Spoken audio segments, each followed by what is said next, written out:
Amanat Sri Paduka Ingkang Sinuwun Kanjeng Sultan. Kami, Hamengkubuwono IX, Sultan Negeri Ngayogyakarta Hadiningrat menyatakan bahwa Negeri Ngayogyakarta Hadiningrat yang bersifat kerajaan adalah daerah istimewa dari negara Republik Indonesia. Bahwa kami sebagai kepala daerah memegang segala kekuasaan dalam Negeri Ngayogyakarta Hadiningrat, dan oleh karena itu berhubung dengan keadaan pada dewasa ini, segala urusan pemerintah dalam negeri Ngayogyakarta Hadiningrat mulai saat ini berada di tangan kami, dan kekuasaan-kekuasaan lainnya kami pegang seluruhnya. Bahwa perhubungan antara negeri Ngayogyakarta Hadiningrat dengan pemerintah pusat negara Republik Indonesia bersifat langsung, dan kami bertanggung jawab atas negeri kami langsung kepada Presiden Republik Indonesia. Kami memerintahkan supaya segenap penduduk dalam negeri Ngayogyakarta Hadiningrat mengindahkan amanat kami ini. Ngayogyakarta Hadiningrat, 5 September 1945.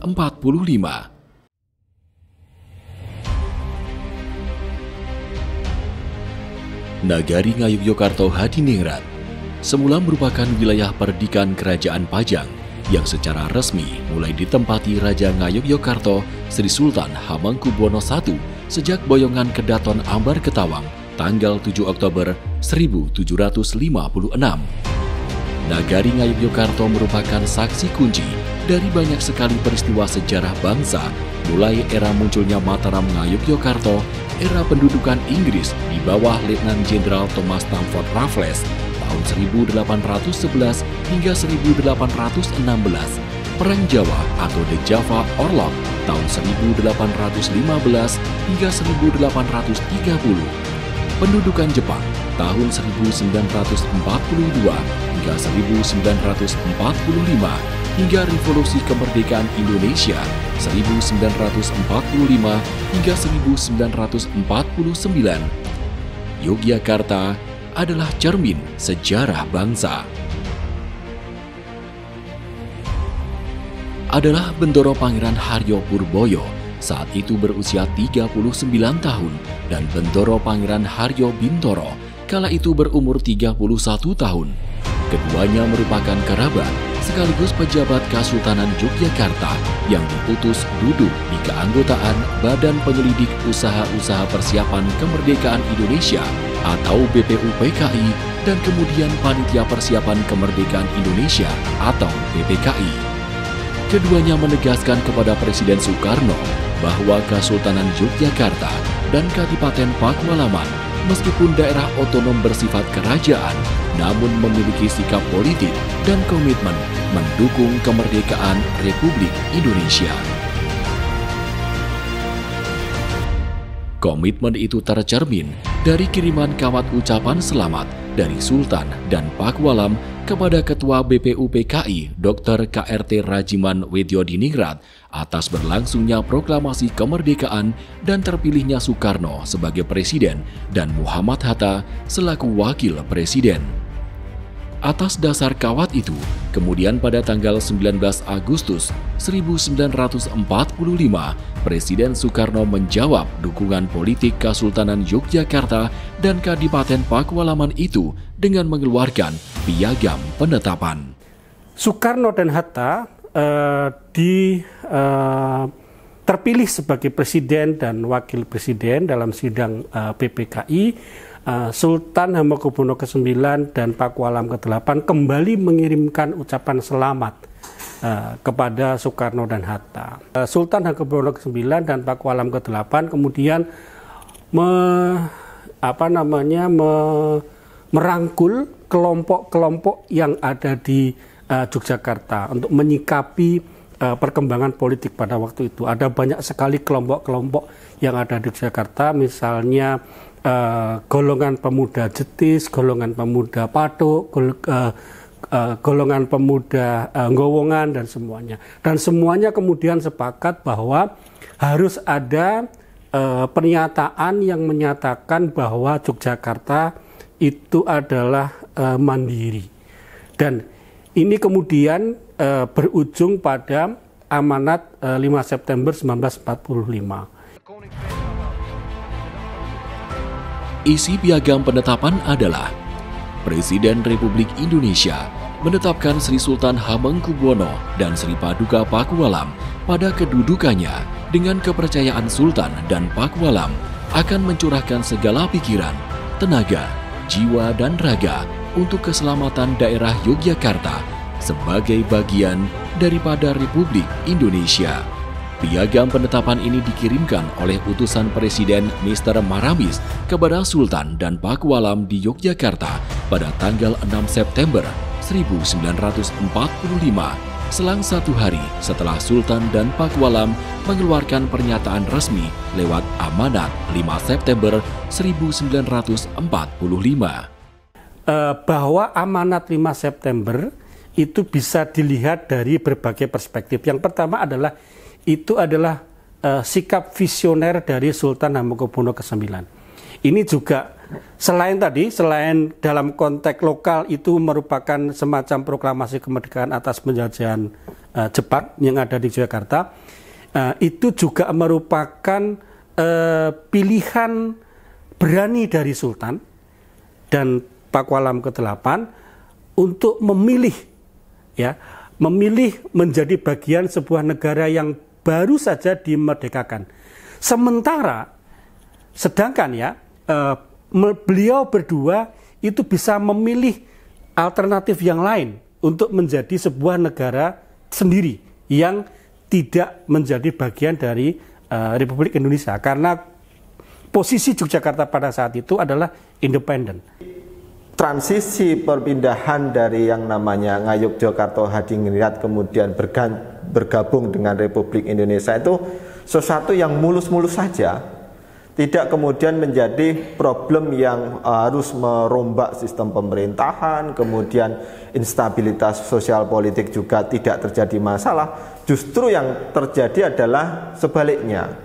Ini yang menarik. Artinya setelah mendengar proklamasi kemerdekaan itu, Sri Sultan Habis IX dan juga Pakualam ke-8 itu segera memanggil yang namanya Honggowongso dengan tempo yang sangat cepat, tidak ada babi bu, dan kemudian karena ini juga sudah menjadi cita-cita Jogja. Artinya sebenarnya transisi tadi panjang, mulai dari pendudukan Belanda, Jepang itu sebenarnya pengorbanan dalam tanda kutip Ngayogyakarta Hadiningrat untuk bergabung dengan RI itu sebuah pengorbanan yang sebenarnya dicita-citakan.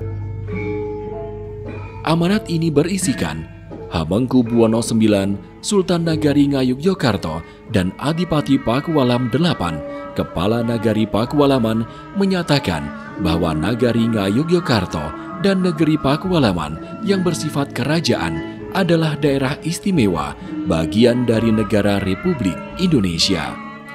Bahwa kami sebagai kepala daerah memegang segala kekuasaan dalam negeri dan hubungan dengan pemerintah pusat bersifat langsung.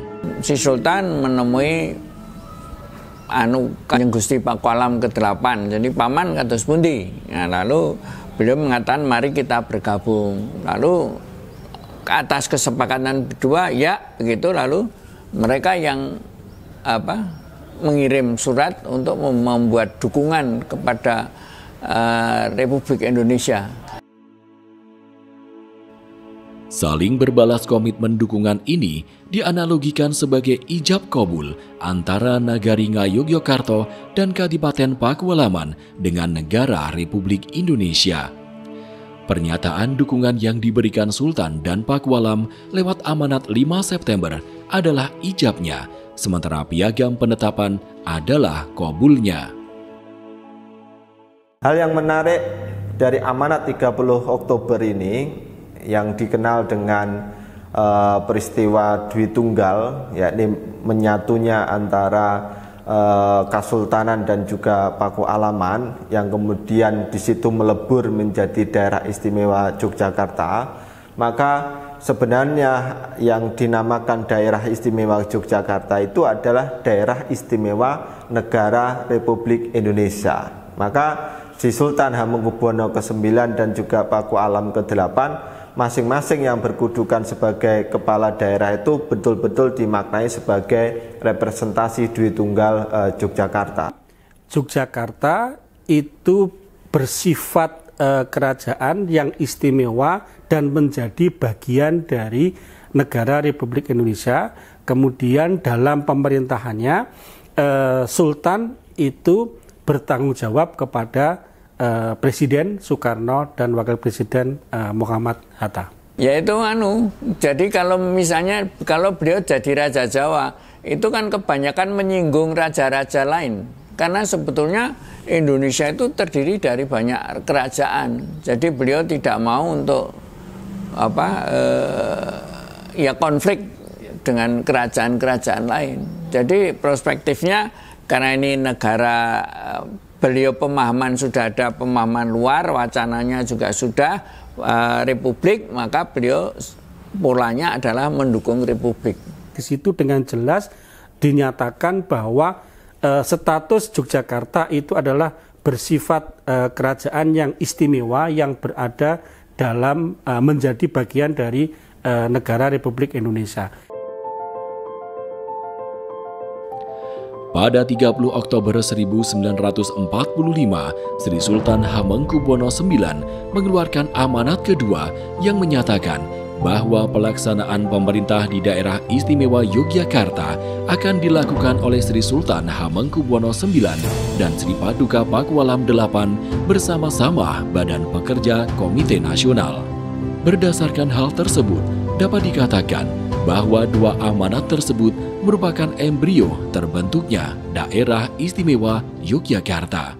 Menurut kami, apa yang dilakukan oleh Sri Sultan Hamengkubuwono ke-9 dan juga Kanjeng Gusti Pangeran Adipati Arya Pakualam ke-8 ini sudah jelas luar biasa. Sehingga kalau pada saat ini pemerintah Republik Indonesia memberi penghargaan dan mendudukkan beliau-beliau sebagai gubernur dan wakil gubernur di Yogyakarta adalah tepat. Karena salah satu keistimewaan atau istimewanya adalah berkaitan juga dengan kepala pemerintah daerahnya sesuai dengan piagam kedudukan. Jadi keuntungannya bahwa kita itu dari Pakualaman itu tetap setia. Jadi kalau lihat perjalanannya, terjadinya Pakualaman itu kan kesetiaan Pangeran Notokusumo terhadap keraton sejarah. Jadi kesetiaan itu ternyata berjalan terus. Jadi kita tidak dari Pakualaman sama keraton tidak menjadi suryo kembar, tapi tetap mengakui eksistensi masing-masing, menghormati masing-masing, lalu meletakkan posisinya masing-masing. Nah, disitulah letaknya kedamaian dari keistimewaan Yogyakarta. Kan jarang ada dua kerajaan yang masing-masing bisa memposisikan diri. Biasanya masing-masing ya ingin suryo kembar. Pada hakikat dan praktiknya, Kesultanan Yogyakarta dan Kadipaten Pakualaman telah dipersatukan dan telah menjelma menjadi Daerah Istimewa Yogyakarta.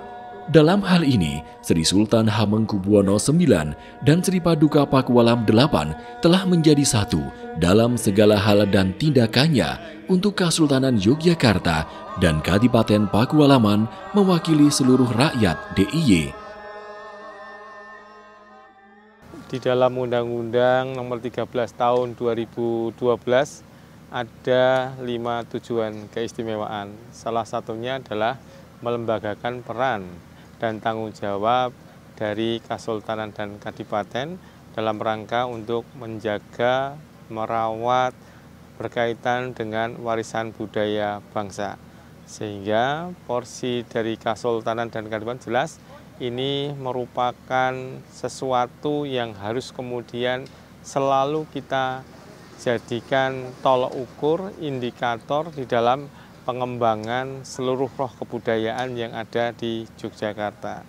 Sehingga Jogja bisa tetap istimewa dengan memahami tradisi luhur yang memang luar biasa yang berada di Yogyakarta.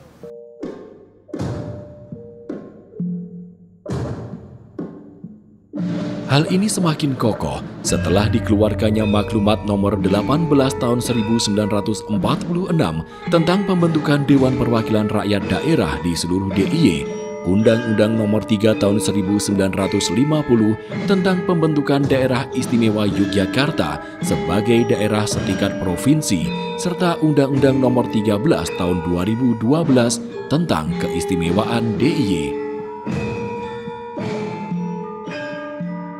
Tantangan terbesar bagi pemerintah daerah dan masyarakat Yogyakarta adalah bagaimana kita bersama-sama merawat apa yang sudah menjadi bagian perjuangan yang pernah dilakukan di daerah istimewa Yogyakarta. Bagaimana kemudian antara pemerintah daerah dan masyarakat saling bersinergi, saling berkoordinasi dalam rangka untuk menjaga peradaban yang ada di Yogyakarta. Memelihara dan mengembangkan peradaban di Yogyakarta ini menjadi suatu hal kewajiban. Jadi kita berharap ada sifat untuk kemudian kita nguri-uri, ngurip-urip, dan harapan yang terakhir bisa nguripi seluruh aktivitas yang ada di pemerintah daerah dan masyarakat yang ada di Yogyakarta dan menjadikan Yogyakarta tetap istimewa.